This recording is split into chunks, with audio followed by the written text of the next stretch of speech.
수도권과 강원, 충청 등 곳곳에 대설특보가 내려진 가운데 오늘도 강한 눈이 내리고 있습니다. 중앙재난안전대책본부는 대설위기 경보 수준을 주의에서 경계로 상향하고 피해 예방에 집중해달라고 당부했습니다. 밤사이 기온이 떨어지면서 도로 위 녹은 눈이 다시 얼어붙어 오늘 출근길 사고 위험이 커질 것으로 전망됩니다. 어제 퇴근길 원주에선 빙판길에 차량 53대가 연쇄 추돌하는 사고가 났습니다. 습기를 머금어 일반 눈보다 무거운 습설이 내리면서 시설물 피해도 잇따르고 있습니다. 눈 쌓인 비닐하우스가 무너지고 나무가 부러지는 등 곳곳에 피해가 속출했습니다.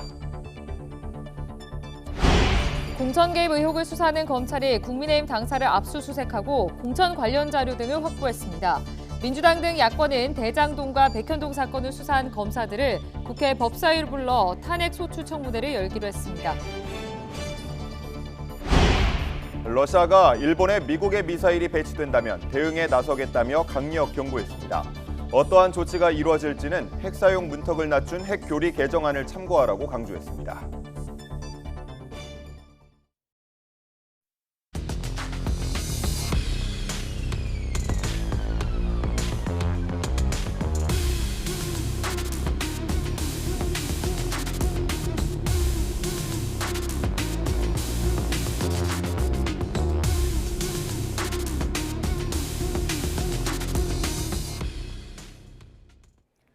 시청자 여러분 안녕하십니까? 11월 28일 목요일 뉴스타트 1부 시작합니다. 수도권을 중심으로 기록적인 폭설이 쏟아지고 있습니다. 네, 또 기온이 영하권으로 떨어지면서 출근길 곳곳에 빙판이 만들어질 걸로 보여 주의가 필요한데요. 자세한 눈 상황과 전망 기상센터 연결해 알아보겠습니다. 김수현 캐스터. 네, 기상센터입니다. 네, 지금도 눈이 많이 내리고 있습니까? 네, 현재 화면에 초록색으로 보이는 지역에서 눈비가 내리고 있는 겁니다. 그러니까 중서부와 호남을 중심으로 눈이나 비가 오고 있는 건데요. 눈이 약해진 경북 일부 내륙은 대설주의보가 해제됐지만 그 밖에 중서부와 남부 내륙에는 대설특보가 계속되는 가운데 여전히 시간당 1에서 3cm, 특히 수도권과 충북 북부에는 5cm 안팎의 매우 강한 눈이 쏟아지고 있고요. 오전까지는 전국에 강원 중남부와 경북 내륙은 오후까지, 경기 남부와 충청, 호남과 제주도는 종일 오락가락 이어지면서 앞으로도 많은 눈이 더 내릴 것으로 예상됩니다. 이미 경기도 광주시 송정동과 서울 관악구 신림동에는 40cm 이상의 정말 많은 눈이 쌓였고요. 서울과 수원, 인천은 11월 기준으로 관측이 시작된 이후 가장 많은 눈이 하루 동안 내리기도 했는데요. 앞으로 경기 남부에 25cm 이상, 강원 중남부와 제주 산간에 20cm 이상, 서울 등 내륙에도 최고 10에서 15cm의 큰 눈이 더 내려 쌓이겠습니다. 역대급 대설 속에 눈 자체도 무거운 습설로 내리고 있습니다. 비닐하우스나 구조물들이 붕괴될 가능성이 매우 높은 만큼 계속해서 대비 철저히 해주시기 바랍니다. 또 서쪽 지역과 영남 해안, 제주도에는 강풍특보도 발효 중입니다. 강풍 피해에도 유의해 주시기 바랍니다. 출근길 빙판길에 대한 대비도 필요합니다. 서울 아침 기온이 영하 2도, 철원 영하 5도, 대구 0도까지 떨어지는 등 어제보다 추위가 강해지겠고 영하권 추위 속에 내린 눈비가 얼어붙는 곳이 많겠습니다. 길이 무척 미끄러울 것으로 보이는 만큼 넘어지지 않도록 각별히 주의해 주시고 교통 혼잡이 우려되는 만큼 되도록 대중교통을 이용해 주시는 것이 좋겠습니다. 만약 운전을 하신다면 차간 거리 충분히 유지하면서 천천히 운행을 해주시기 바랍니다. 기상센터였습니다. 이번 폭설로 인한 피해가 잇따르고 있는데요. 강원도 원주에서는 퇴근길 차량 50여 대가 잇따라 부딪히는 연쇄 추돌 사고가 발생했습니다. 이 사고로 10여 명이 다쳤고 도로는 아수라장으로 변했는데 블랙 아이스가 원인으로 추정됩니다. 첫 소식 홍성욱 기자가 전해드립니다. 차량 수십 대가 도로에 뒤엉켰습니다. 연쇄 추돌 사고로 차량이 움직이지 못하면서 도로는 아수라장으로 변했습니다. 일부 차량은 심하게 찌그러지고 부서졌습니다. 출동한 소방과 경찰이 현장을 수습하지만 사고 현장은 좀처럼 정리되지 않습니다. 사고가 난 건 오후 5시 50분쯤 강원도 원주시 호저면 만종교차로 인근 내리막도로에서 차량 53대가 연쇄 추돌했습니다. 퇴근 시간대가 겹치면서 혼잡을 더했고 도로가 통제되기도 했습니다. 이 사고로 11명이 다친 것으로 파악됐는데 일부는 병원으로 옮겨져 치료를 받고 있습니다. 눈발이 잦아들면서 사고 2시간여 만에 현장이 수습됐고 도로 통제도 해제됐지만 사고 시민들은 한동안 도로 위에서 큰 불편을 겪어야 했습니다. 사고 원인은 블랙아이스로 추정되고 있습니다. 내린 눈이 녹았다 다시 얼어붙으면서 도로가 빙판길로 변했을 가능성에 무게를 두고 있습니다. 눈이 내린 뒤 기온이 떨어지면 도로 위 얇은 얼음막이 생기는데 운전자 눈에 잘 띄지 않아 폭설 뒤 교통사고의 주된 원인으로 꼽힙니다. 경찰은 CCTV 화면과 운전자들의 진술을 토대로 정확한 사고 원인을 조사하고 있습니다. 강원 일부 지역에 밤사이 또다시 많은 눈이 내릴 것으로 예보되면서 운전자들에 대한 각별한 주의가 요구되고 있습니다. YTN 홍서욱입니다. 네, 눈은 하루로 그치지 않았습니다. 서울을 포함해 경기 남부 등 중부지방에 밤새 또다시 많은 눈이 내리면서 사고가 이어졌습니다. 네, 쏟아진 눈의 무게를 이기지 못해 나무나 철제 구조물이 쓰러지고 차량이 미끄러지면서 교통사고도 속출했습니다. 김연아 기자가 보도합니다. 경기도 성남시 상대원동. 거대한 그물망이 건물을 뒤덮었습니다. 건물 6층 골프 연습장에서 설치한 안전망이 밤새 눈무게를 이기지 못하고 무너져 내린 겁니다. 사고 당시 충격으로 일대 건물엔 순간 정전이 발생하기도 했습니다. 경기도 평택에서도 골프 연습장 안전망이 끊어지면서 당시 제설 작업 중이던 작업자 2명이 깔렸고 이 중 1명이 숨졌습니다.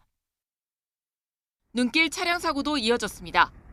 경기도 화성에선 대형 트레일러가 송산 포도 휴게소를 나와 고속도로 진입 중 미끄러져 휴게소에 들렀던 차들이 수시간째 갇히는 사고가 벌어졌고 서울 정릉동에서도 이면 도로를 달리던 5톤 제설 차량이 내리막길에 미끄러져 전신줄을 들이받았습니다. 이번 눈은 습기를 잔뜩 머금은 무거운 눈으로 밤새 폭설이 이어지면서 나무가 부러지고 구조물이 무너지는 등 크고 작은 사고가 잇따랐습니다. 또 눈길에 차가 미끄러져 곳곳에서 심각한 교통체증이 빚어졌습니다. YTN 김현아입니다. 중부지방을 중심으로 대설특보가 내린 가운데 중앙재난안전대책본부는 어젯밤 11시를 기점으로 2명이 숨지고 10명이 대피한 것으로 잠정 집계했습니다. 소방활동은 모두 969건으로 고립된 시민 등 12명을 구조하고 33명에 대해 구급활동을 벌였으며 933건의 안전조치가 이루어졌습니다. 정전도 잇따라서 총 61건 가운데 46건이 복구 완료됐습니다. 중대본은 앞서 어제 오후 2시를 기점으로 중대본 2단계를 가동하고 대설 위기 경보를 경계 단계로 상향 조정했습니다. 이번 폭설로 항공기 208편과 여객선 89척이 결항됐고 14개 국립공원 335개 구간의 출입이 통제됐습니다. 중대본은 각 지방자치단체에 출퇴근길 교통혼잡, 빙판길 다중추돌사고, 보행자 안전사고 방지 등 피해 예방에 집중해달라고 당부했습니다. 이 시각 현재에도 수도권과 내륙 곳곳에 대설특보가 내려져 있습니다. 네, 곳에 따라 눈발이 강하게 날리는 곳이 있는데요. YTN 재난 보도 시스템 이다스를 통해서 이 시각 현재 폭설이 내리는 지역의 모습 살펴보겠습니다. 화면으로 함께 보시죠. 네, 지금 첫 번째 화면 나오고 있습니다. 수도권 제1순환선의 평촌 고가교의 모습을 함께 확인하고 계신데요. 지금 보시는 것처럼 눈이 계속 내려서 도로에 쌓이고 있는 모습 확인할 수 있습니다. 판교 방향으로는 비상깜빡이를 켠 차량들이 한 석 대 정도 보이고 있는 상황인데요. 고장 차량인지 아니면 고립 차량인지는 알 수 없지만 지금 현재 차량이 한쪽에 멈춰서 있다는 점 운행하실 때 참고를 해 주셔야겠습니다. 이 지역에는 이미 40cm가량의 폭설이 내린 상황이지만 지금 현재에도 화면에서 보시는 것처럼 눈발이 강하게 날리고 있습니다. 이 길을 지나시는 분들께서는 차량 운행에 조심하셔야겠습니다. 다음 화면 함께 보겠습니다. 네, 다음 화면입니다. 경기 경부선의 기흥 휴게소 쪽의 모습인데요. 지금 CCTV 화면 자체도 굉장히 뿌옇게 보일 정도로 도로와 나무 그리고 또 지나가는 차량 위까지 모두 하얗게 뒤덮인 모습 확인하실 수 있습니다. 잘 보시면 이 화면 중앙 가로등에 불빛 아래 눈발이 꽤 크게 날리는 모습도 포착이 될 정도로 눈이 굉장히 많이 오는 상황이기 때문에 운전할 때 각별히 주의하시면서 서행 운전을 하셔야겠습니다. 지금 도로 위에 눈이 많이 쌓여 있었는데 또 차량 흐름이 좀 늘면서 녹고 있는 상황으로 보입니다. 하지만 여전히 보시는 것처럼 눈발이 굉장히 강합니다. 안전운전에 계속 신경을 쓰셔야겠고요. 도로 상황이 매우 미끄러운 상황이라는 거 꼭 참고하시길 부탁드리겠습니다. 다음 영상 함께 보시죠. 네, 이번에는 경기 경부선 서부 영업소 근처의 모습을 함께 보고 계십니다. 차량 흐름 나타나고 있는 것처럼 조금씩 늘고 있는 상황입니다. 차량은 서행 운전을 하고 있고요. 도로 위에 눈은 어느 정도는 녹아 있지만 차량들은 비상 깜빡이를 켜고 서행 운전을 하고 있는 상황입니다. 지금 현재 눈은 어느 정도, 도로 위에 있는 눈은 어느 정도 녹은 상황입니다만 빙판길을 주의해야겠습니다. 블랙아이스라고 불리는 빙판길에 미끄러짐 사고가 발생할 수 있기 때문에 눈이 우리 눈에 보이지 않더라도 항상 서행 운전하는 것이 중요하겠습니다. 다음 화면 함께 보겠습니다. 네, 강원에도 현재 많은 눈이 내리고 있죠. 지금 보고 계시는 CCTV 화면은 강원 영동선 대관령 1터널의 모습입니다. 마찬가지로 지금 굉장히 눈이 하얗게 뒤덮인 모습 확인하실 수 있고요. 지금 이 CCTV 화면 중앙에 가로등 불빛 아래를 보시면요. 강한 눈바람이 지금 몰아치고 있는 모습을 육안상으로도 확인하실 수 있을 겁니다. 차량이 지금 많진 않습니다. 간간히 지나고는 있지만 워낙 눈길이 강하기 때문에 지금 금세 도로는 또 하얗게 뒤덮인 모습입니다. 제설이 원활하지 않은 만큼 여러분 눈길 미끄럼 사고에 특별히 유의해 주시길 부탁드리겠습니다. 지금까지 CCTV 화면으로 현재 상황 살펴봤습니다.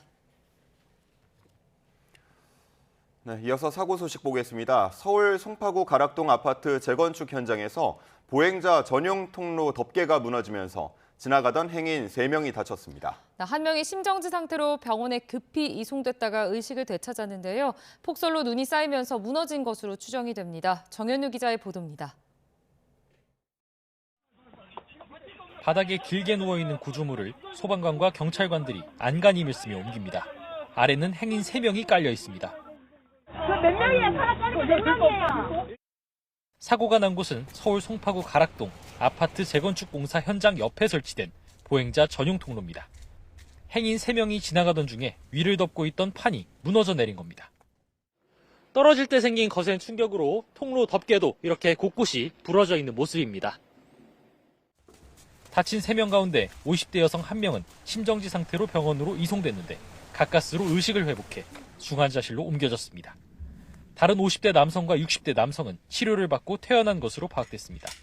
경찰은 폭설에 눈이 쌓인 덮개가 무게를 못 이기고 무너진 것으로 보면서 정확한 사고 원인을 조사하고 있습니다. 다만 주변에선 평소에도 통로가 위험해 보였다는 얘기도 나왔습니다. 근데 이게 막대기가 좀 얇게 돼 있는 거예요. 낙하물 이제 막는 거다 이렇게 만든 건데 이게 될까? 그냥 그런 생각을 하고 있었는 찰나에 아파트 재건축 시공업체인 포스코건설은 사고 원인은 관계기관에서 조사하고 있으며 부상자 치료를 적극적으로 진행하고 있다는 입장을 밝혔습니다. YTN 정윤우입니다.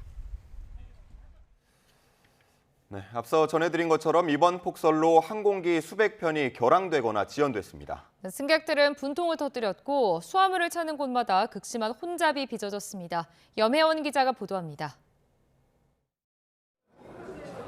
공항 탑승구에 승객들이 몰려 있습니다. 중국 항저우 공항으로 가는 아시아나항공 비행기가 몇 시간째 지연된 겁니다. 비행기 안에서 꼼짝없이 기다리다가 가까스로 내릴 수 있게 된 승객들은 겨우 한숨을 돌렸습니다. 거의 5시간 동안 기내에서 아무것도 할 수 없는 상황을 이어졌거든요. 상당수 사람들이 답답하고 어지럽고 속이 미식거리고 배고프고 아이가 울고 수화물 찾는 곳은 극심한 혼잡이 빚어졌습니다. 항공편이 잇따라 결항되면서 한 번에 승객들 짐이 쏟아진 겁니다. 이게 나오고 나서도 대책편이 이게 마련이 된 게 아니고 저희 보고 알아서 짐을 찾아서 나가서 창고에 가서 알아서 해라라는 게 전부예요. 이번 폭설로 결항되거나 지연된 항공편은 수백 편이 넘습니다. 승객들 역시 예정돼 있던 일정이 줄줄이 취소되며 발만 동동 굴러야 했습니다. 12시 20분에 탑승을 했고요. 지금 6시간째 대기하고 있습니다. 중국 갔을 때 일정이라든지 이런 것들이 다 잡혀 있는데 이게 다 지금 캔슬되고 그런 상황입니다. 인천공항은 제설차와 고체 살포기 등 가용 자원을 모두 동원해 제설 작업에 온 힘을 쏟고 있지만 한동안 눈이 더 내릴 것이란 예보에 비상이 걸렸습니다. YTN 염혜원입니다. 네, 이번에는 YTN으로 시청자들이 보내주신 제보 영상 함께 보겠습니다. 네, 경기 남부에 여전히 많은 눈이 내리고 있는데요. 시청자가 어젯밤 10시 50분쯤 보내온 제보 영상 함께 보고 계십니다. 지금 보고 계신 지역은 경기 안양 삼동의 모습입니다. 눈이 쏟아지는 가운데 버스가 아주 천천히 언덕길을 내려가고 있습니다. 그리고 그 아래에 있는 버스는 언덕길을 올라와야 하는 상황인데 바퀴가 헛돌 뿐 차가 움직이지 않고요. 지금 보시는 것처럼 트럭 한 대가 언덕을 올라가지만 언덕 중간에서 더는 움직이지 못하고 그대로 멈춰 서고 맙니다. 경기 남부에 시간당 1에서 5cm에 이르는 강한 눈이 내리고 있기 때문에 오늘 출근길 특히 준비를 단단히 하셔야겠습니다. 다음 영상도 보겠습니다. 네, 다음 영상입니다. 어젯밤 11시 30분 경기 안성시에서 온 제보 영상입니다. 중앙대 다빈치 캠퍼스 근처의 도로 모습인데요. 현재 지금 보시는 모습처럼 강한 눈발이 날리는 가운데 도로가 거대한 주차장으로 변했습니다. 차량들이 계속 이동하지 못하고 계속 정체돼 있는 모습 확인하실 수 있는데요. 이 영상을 전해주신 시청자께서는 1km를 가는데 2시간이 걸리고 있다며 답답함을 호소했습니다.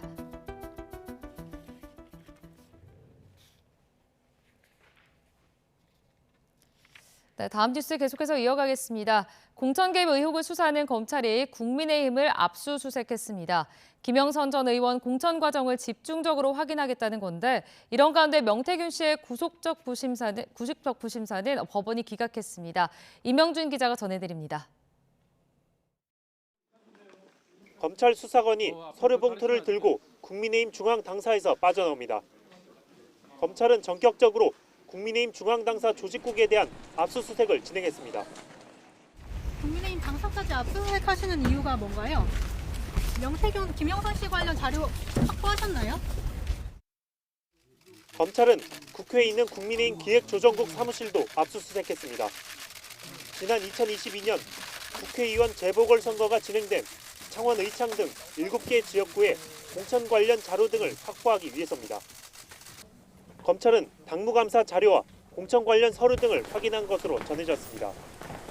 또 당시 당 대표나 당직자들의 메신저 자료들도 당 전산팀을 통해 파악했습니다.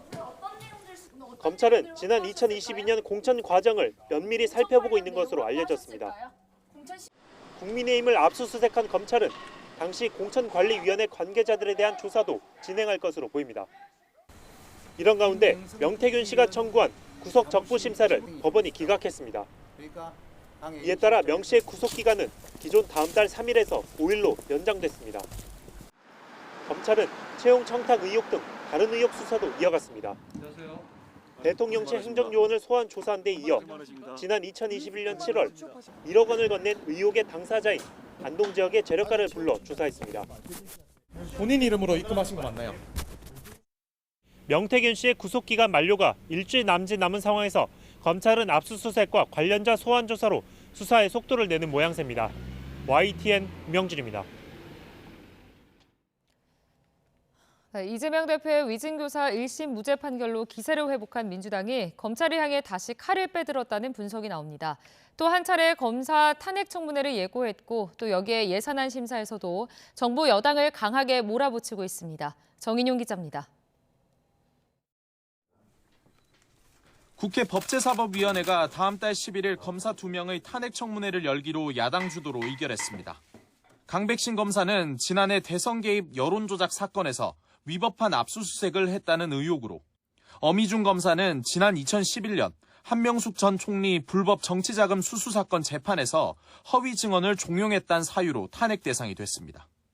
계속 검사들의 불법 행위, 아무도 수사하지 않고 처벌받지 않는 그런 검사들의 행태에 대해서는 국회가 국민을 대신해서 조사를 해야 된다라고. 두 사람 모두 이재명 대표가 연루된 대장동 개발비리 의혹을 수사했던 검사라는 공통점이 있습니다. 미화하는 검사들을 다 탄핵할 거냐는 여당 반발이 나오는 이유입니다. 다음 주엔 이창수 서울중앙지검장 등 김건희 여사 주가 조작 연루 의혹에 불기소 처분을 내린 검사 3명 탄핵 소추안도 본회의에 보고됩니다. 야당은 또 혐의를 왜곡해 적용하면 처벌하는 법 왜곡죄와 증거 조작 등을 처벌하는 검사 무고죄까지 검찰을 겨냥한 입법 공세도 멈추지 않고 있습니다. 상설특검 추천권에서 여당을 배제하는 규칙 개정안까지 본회의 통과를 목전에 두고 있는데 역시나 검찰 힘빼기란 해석이 지배적입니다. 야당은 예산안을 두고도 정부 여당을 강하게 압박하고 있습니다. 예산심사에서 야당이 주도권을 가질 수 있도록 법안 개정을 추진하고 있고 내년도 예산안은 정부 특활비 감액만 반영해 넘길 수도 있다고 경고장을 날렸습니다. 물론 여당은 야당의 입법 독주이자 갑질이라며 강하게 반발하고 있습니다. 전국이 갈수록 얼어붙으면서 다음 달 2일 법정 시한까지 제대로 된 예산 심사가 가능하겠느냐는 우려도 커지고 있습니다. YTN 정인용입니다.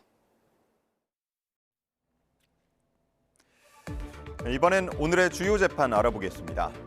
오늘 오전 10시 100억 원대 횡령과 배임 등의 혐의를 받는 홍원식 전 남양유업 회장의 구속심사가 있습니다. 홍 전 회장은 친인척이 운영하는 업체를 거래 중간에 불필요하게 끼워 넣어 회사에 손해를 끼친 혐의를 받는데요. 거래 대가로 뒷돈을 받은 혐의를 받는 박모 전 남양유업 연구소장의 심사도 열리는데 이르면 오늘 구속 여부가 결정됩니다.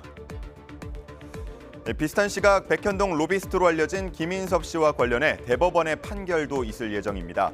김 씨는 백현동 개발 사업에서 민간업자에게 70억여 원을 받고 성남시를 상대로 로비를 벌인 혐의로 재판에 넘겨졌는데요. 앞서 1심과 2심 재판부는 징역 5년을 선고했습니다. 지난 2021년 설과 추석 무렵 유권자에게 명절 선물 등을 돌린 혐의를 받는 김충섭, 김천시장에 대해서도 대법원 선고가 있습니다. 1심과 2심 모두 징역 2년에 집행유예 3년을 선고했는데 이대로 확정되면 시장직을 잃게 됩니다. 오늘 오전 10시 이른바 대장동 50억 클럽 의혹과 관련해 박영수 전 특별검사의 특경법상 수재 혐의 결심 공판도 열립니다. 박 전 특검은 지난 2014년 우리은행 사회이사로 일하면서 대장동 개발 사업과 관련해 청탁을 들어주는 대가로 200억 원을 약속받은 뒤 8억 원을 수수한 혐의를 받습니다. 재판부는 검찰의 구형과 최후 진술을 듣고 조만간 1심 선고를 내릴 전망입니다. 지금까지 오늘의 재판이었습니다.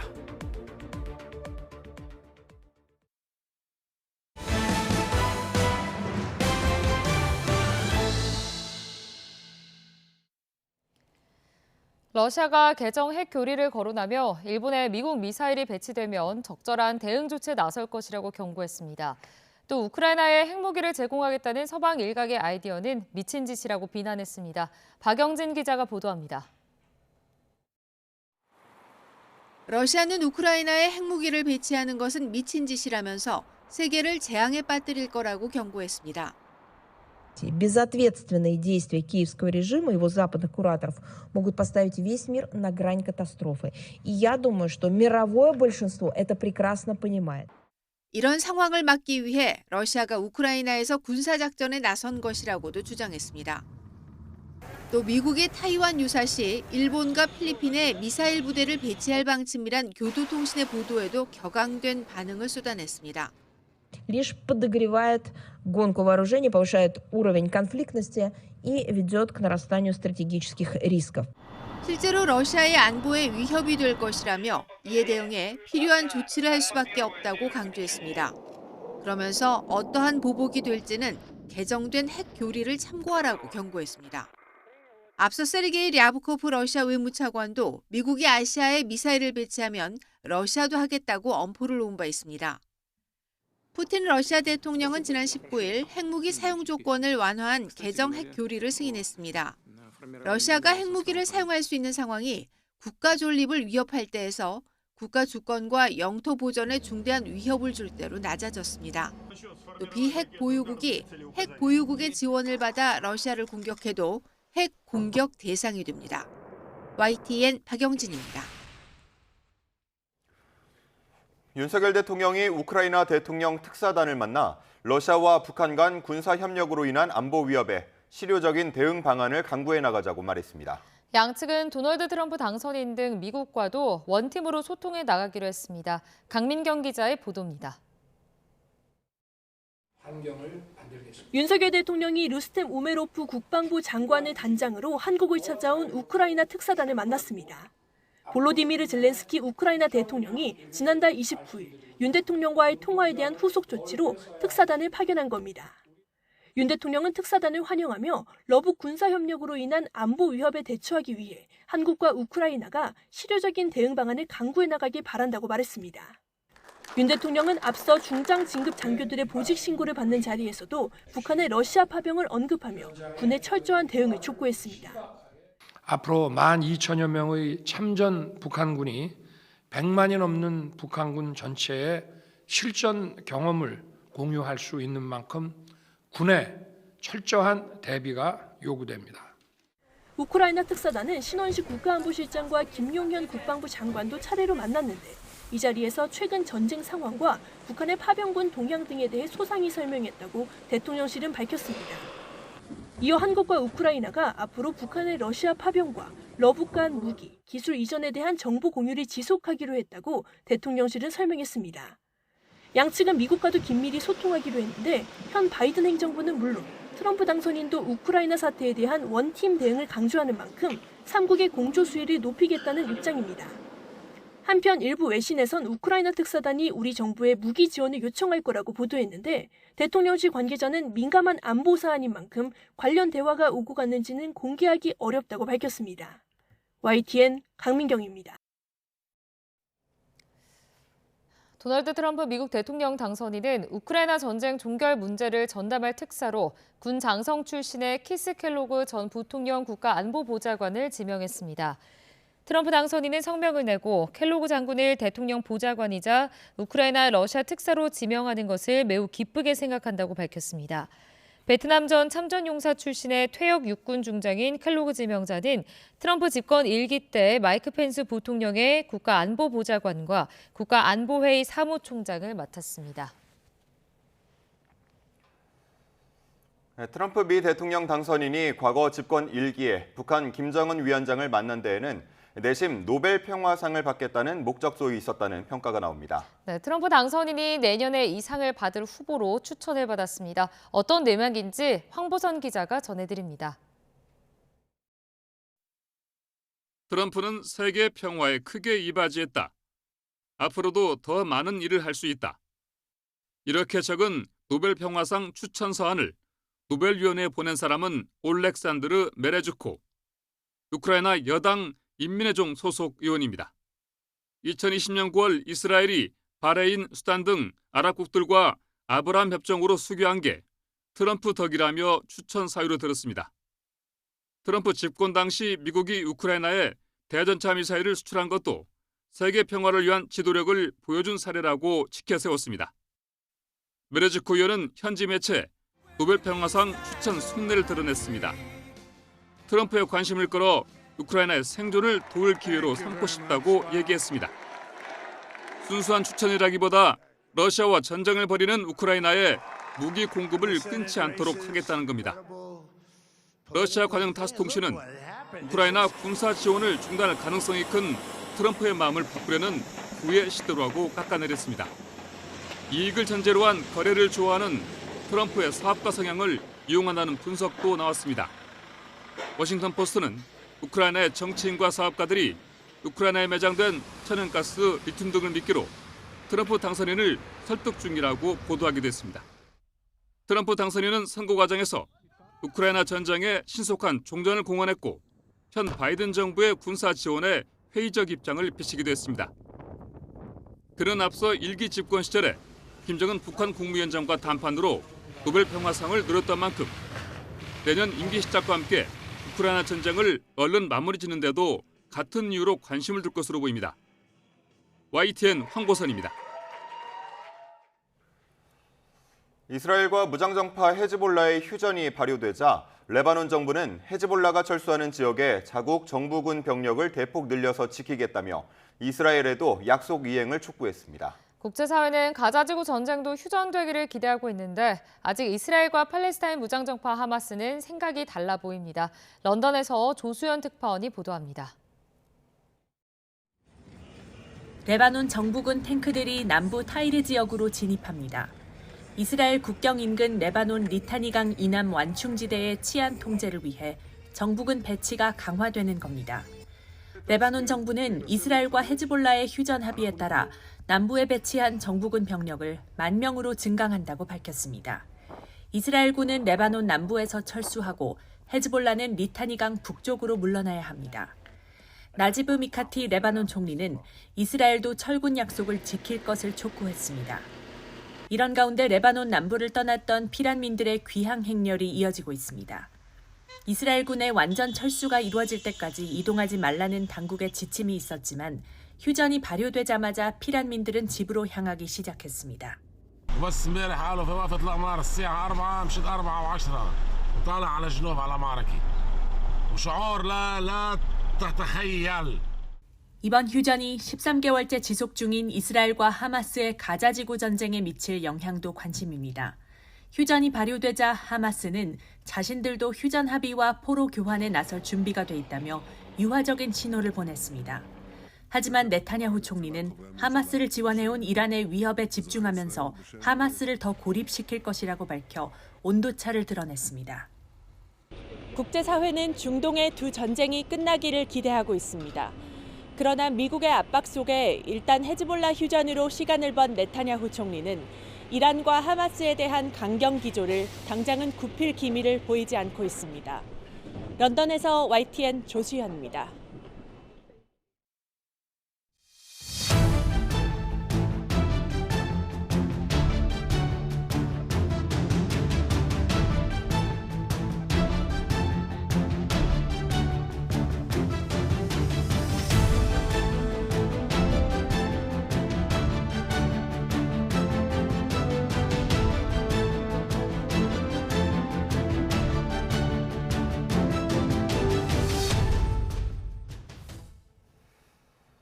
밤사이 또다시 눈구름이 유입되면서 중부와 일부 남부 내륙을 중심으로 대설특보가 이어지고 있습니다. 오전까지 강한 눈이 예상되는데 자세한 눈 현황과 전망, 야외에 나가 있는 기상캐스터 연결해서 알아보겠습니다. 원희다 캐스터.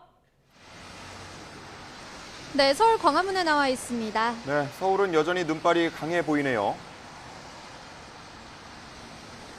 네, 서울은 눈이 소강 상태를 보이다가 조금 전부터 다시 눈발이 갑자기 굵어졌습니다.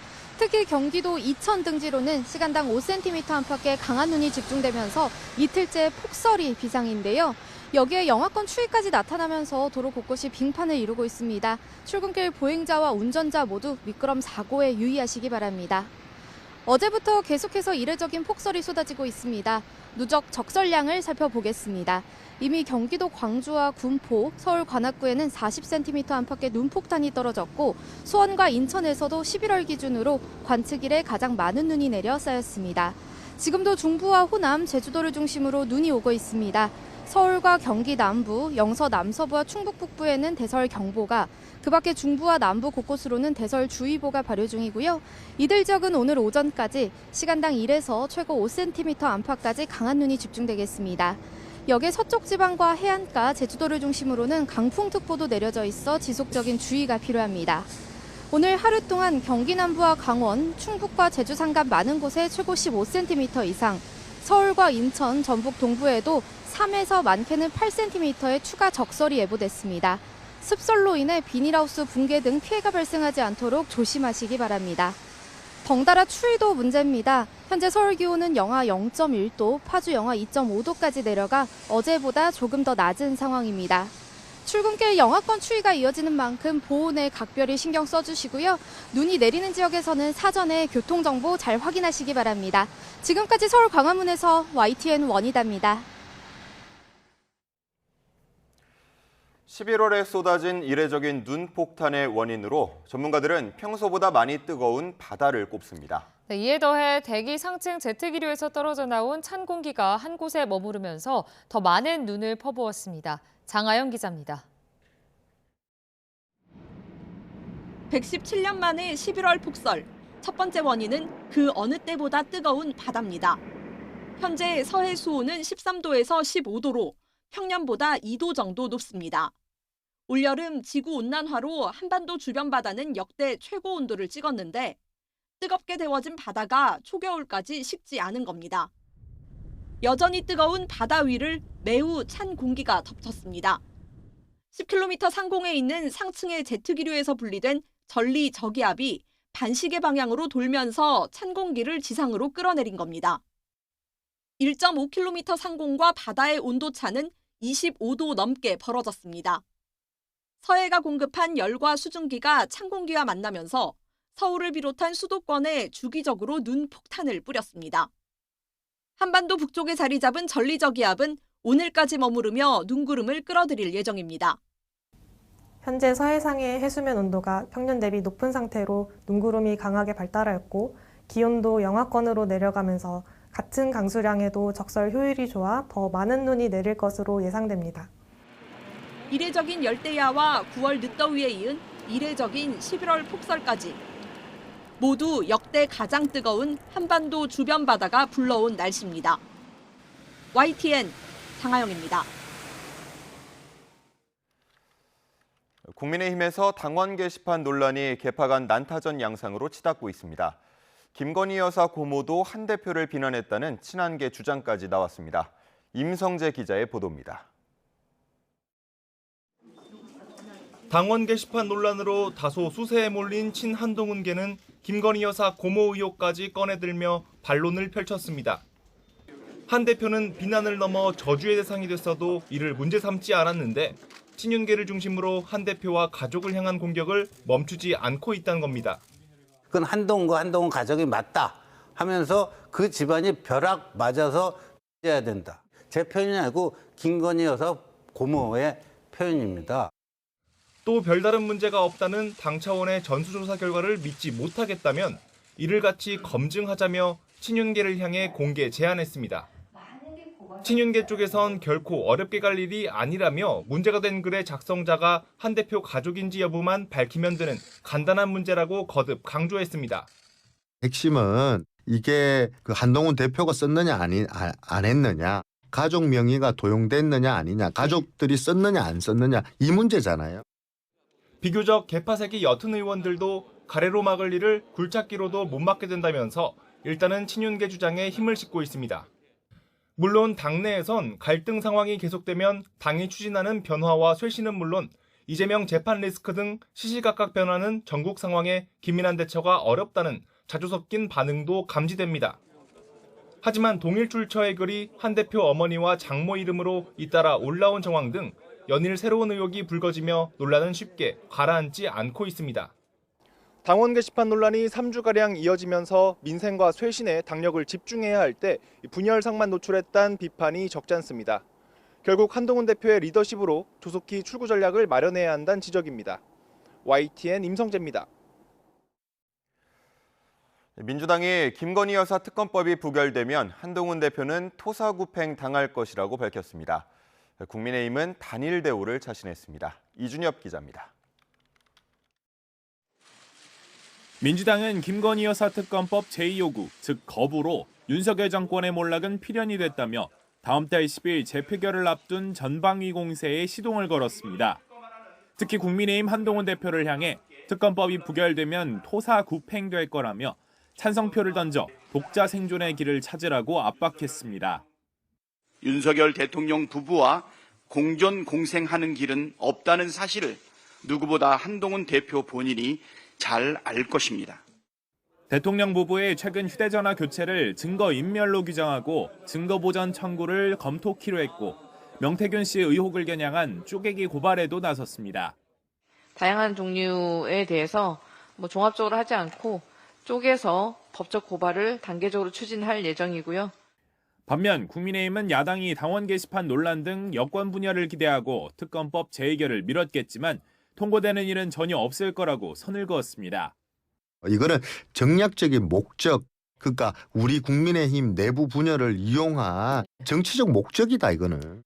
특히 추경호 원내대표는 최소한 자신과 대화를 나누는 의원들은 부결 단일 대우에 전혀 흔들림이 없다고 강조했습니다.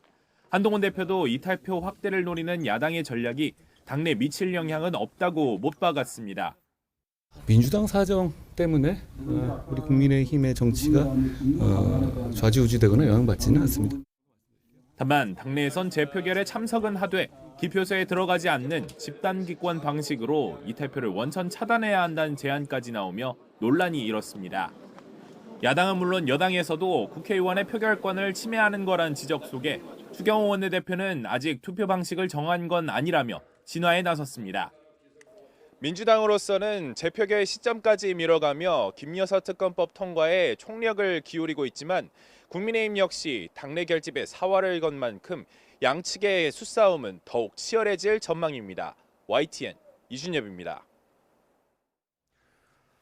더불어민주당 등 야당은 오늘 국회 본회의를 열고 상설특검 개정안, 양곡관리법 등을 처리할 계획입니다. 본회의에서는 또 총선 경선 여론조작과 뇌물수수 혐의로 구속영장이 청구된 민주당 신영대 의원에 대한 체포동의안 표결도 진행됩니다. 국회 외교통일위원회에선 일본 사도광산 추도식 파행 논란과 관련해 조태열 외교부 장관 등을 상대로 현안 질의가 이루어질 예정입니다. 감사원이 국가대표 감독과 선수 선발, 대한체육회와 산하협회의 문제점을 짚어보겠다며 특별검사에 들어갔습니다. 최근 논란 속에 3선 도전에 나선 이기흥 대한체육회장뿐 아니라 홍명보 축구 국가대표 감독 선임 과정과 대한배드민턴협회 관련 의혹이 핵심 감사 대상이 될 것으로 보입니다. 이종구 기자입니다. 감사원이 최근 잇따라 불거진 체육계 논란과 의혹에 칼을 빼들었습니다. 대한체육회를 중심으로 산하협회까지 총망라해 운영 전반에 대한 특별감사에 착수한 겁니다. 감사 범위도 폭넓습니다. 먼저 국가대표 감독과 선수 선발 과정, 지원과 보호 실태가 포함됐습니다. 이 때문에 홍명보 축구 국가대표 감독 선임을 둘러싼 축구협회의 논의 과정이 감사 1순위로 꼽히고 있습니다. 감사원은 또 대한체육회 운영과 산하 종목단체의 구조적 문제, 보조금과 후원금 집행의 부조리, 문화체육관광부의 관리감독 실태 전반을 살펴볼 계획이라고 밝혔습니다. 거센 비판에도 3선 도전을 선언한 이기흥 대한체육회장과 4선 도전을 저울질하고 있는 정몽규 축구협회장이 주요 감사 대상이 될 것으로 보입니다. 이와 함께 파리올림픽 금메달리스트 안세영 선수의 작심 비판으로 불거진 배드민턴협회의 부조리한 운영도 특별감사를 피하기 어려운 상황입니다. 자료 수집에 나선 감사원은 선수 등이 겪은 부조리나 인권 침해, 대한체육회와 산하 종목단체의 운영 비리에 대한 제보를 다음 달 27일까지 한 달간 감사원 홈페이지를 통해 받기로 했습니다. 감사원은 이번 특별감사를 통해 체육계의 고질적이고 구조적인 문제는 물론 부당한 관행을 개선하도록 노력하겠다고 강조했습니다. YTN 이종우입니다.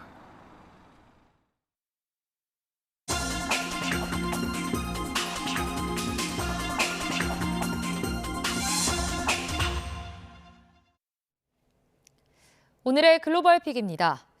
중국 동북지방엔 최고 48cm의 폭설이 내렸습니다. 도로가 마비되고 대중교통까지 끊기면서 주민들은 걸어서 출퇴근을 해야 했습니다. 베이징 강정규 특파원입니다. 길가에 주차된 차들이 눈으로 완전히 뒤덮였습니다. 갑자기 내린 폭설에 도로는 주차장으로 변했습니다. 승객들은 버스를 타고 가는 게 아니라 내려서 밀고 갑니다. 출퇴근길 주민들은 차라리 걸어가는 쪽을 선택했습니다.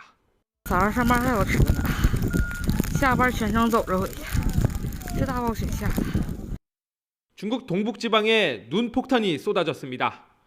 최북단 헤이룽장성엔 최고 48cm의 눈이 쌓였습니다.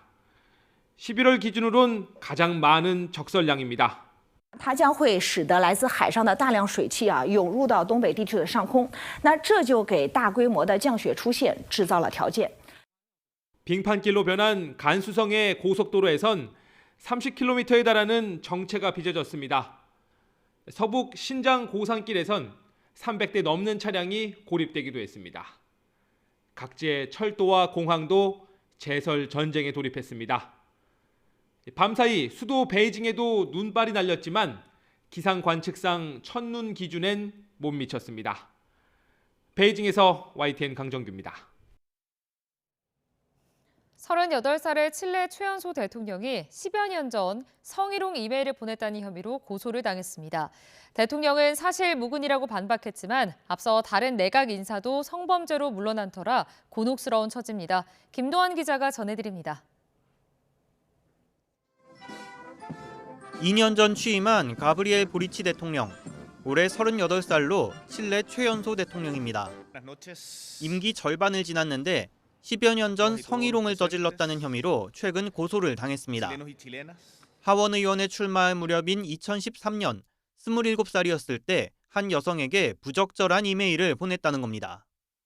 La Fiscalía está investigando una causa que se inició en el mes de septiembre de 2024 por el delito de difusión indebida de imágenes íntimas.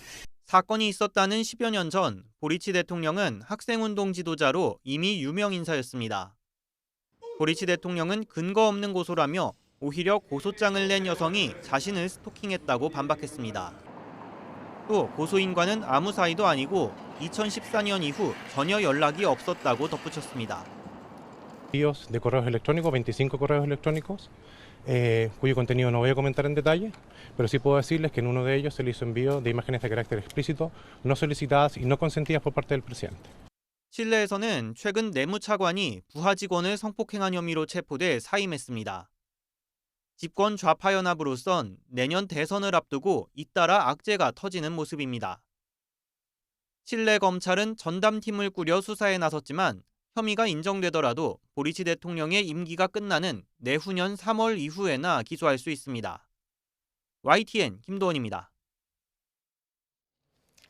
세계 최대 커피 생산국 브라질 가뭄과 트럼프 2기의 통상 정책 우려 등으로 아라비카 커피 원두 선물 가격이 파운드당 3.2달러까지 오르며 1977년 이후 최고치로 급등했습니다. 아라비카 원두 가격은 올해 들어서만 70%가량 올랐는데요. 인스턴트 커피나 블렌딩에 주로 사용되는 로부스타 품종 역시 올해 들어 상승률은 80%를 넘습니다. 새해 첫날 강진이 발생했던 일본 노토반도 서쪽 해역에서 어젯밤 10시 47분 규모 6.4의 지진이 일어났습니다. 이번 지진은 이시카와현 가나자와시 북북서쪽 51km 해역에서 진앙으로 또 진원의 깊이는 10km로 발생됐습니다. 일본 기상청은 이번 지진으로 인한 쓰나미 우려는 없다고 밝혔습니다. 영국에서 비흡연 세대를 만들기 위한 법안이 의회에서 찬성 415표 대 반대 47표로 1차 관문을 통과했습니다.